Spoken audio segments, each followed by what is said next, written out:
Bonjour tout le monde. Permettez-moi de vous présenter les résultats de notre enquête qui s'est faite autour de la problématique de l'intubation en urgence au cours de la SLA. La détresse respiratoire aiguë ou l'insuffisance respiratoire aiguë est une complication inéluctable au cours de la SLA qui peut engager le pronostic vital. C'est un événement redouté dont l'éventualité devrait être anticipée. Et dès qu'on reçoit un malade en détresse respiratoire, nous allons procéder à un désencombrement bronchique. On va éviter toute oxygénothérapie pour ne pas aggraver l'hypercapnie, proposer même une ventilation non invasive. Mais qu'en est-il de l'intubation endotrachéale? La situation dans les conditions optimales devrait être contextualisée, mais la situation d'urgence ne le permet pas. C'est une situation qui nécessite un impossible temps pour arriver à une décision adéquate et optimale. L'intubation orotrachéale est la technique de référence en situation d'urgence. Elle peut être un recours en cas de complications aiguës intercurrentes potentiellement réversibles.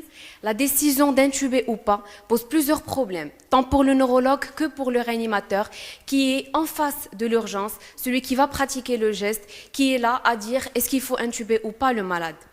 Le réanimateur est confronté dans son quotidien à des problèmes d'ordre pratique et éthique. C'est un aspect qui n'a jamais été discuté dans notre contexte et qui a fait l'objectif de notre enquête. Donc en fait, on voulait faire un état des lieux, des connaissances et de la pratique des réanimateurs de façon accessoire des neurologues en matière d'intubation en urgence des malades atteints de sclérose latérale amyotrophique en situation de détresse respiratoire.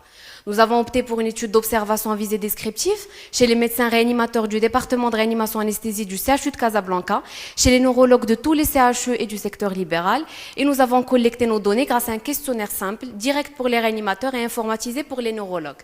Et nous avons mené de façon parallèle 2 enquêtes auprès des réanimateurs et des neurologues.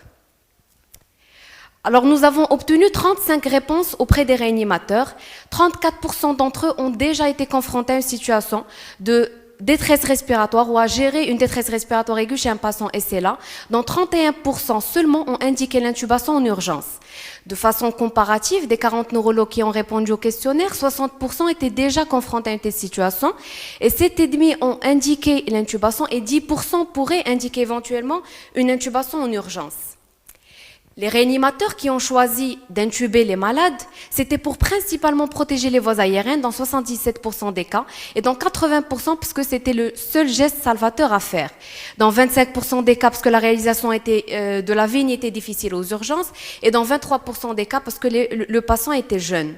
Ceux qui ont choisi de ne pas intuber les malades, c'était pour des problématiques plus d'ordre pratique, notamment la difficulté de sevrage respiratoire qui interpelle plus les réanimateurs dans 83% des cas, la problématique de choix des drogues anesthésiantes dans 31% des cas, le sur-risque infectieux dans 51% des cas, et dans 20% des cas, c'était par rapport à la difficulté d'évaluer la réversibilité de la pathologie aiguë qui était responsable de la décompensation.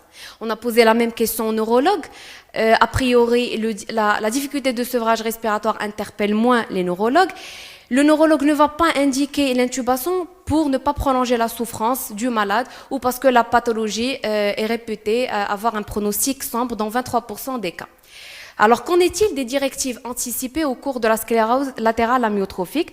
Donc, on s'est intéressé à ce concept et on s'est dit peut-être que ça peut nous aider à régler cette problématique. Et des 40 neurologues qui ont été questionnés, 42% des médecins connaissent déjà le concept de directive anticipée. 12% d'entre eux ont déjà abordé le sujet avec leurs patients et 17,5% des neurologues proposent ou proposeraient une intubation contre 25% qui proposeraient plus une trachéotomie. Donc, on peut dire que c'est une solution qui peut être utile puisque 67% des neurologues pensent qu'il faut inclure de façon obligatoire et systématique ce formulaire de directive anticipée. Passons à la discussion. Donc, notre enquête démontre de façon claire, que ce soit neurologue ou réanimateur, ils ne veulent pas intuber les malades SLA. Donc, il y a seulement 10% des neurologues versus 30% des réanimateurs qui ont indiqué une intubation en urgence. Qu'en est-il de la littérature ?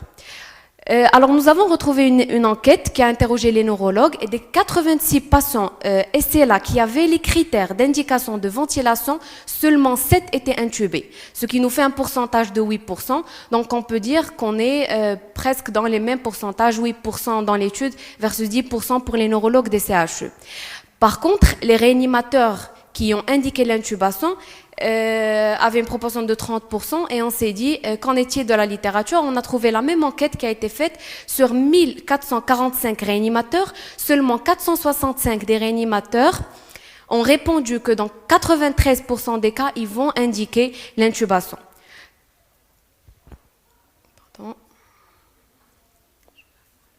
Donc à ce stade, on peut dire que réanimateur ou neurologue, les études restent extrêmement disparates, insuffisantes pour répondre à cette problématique.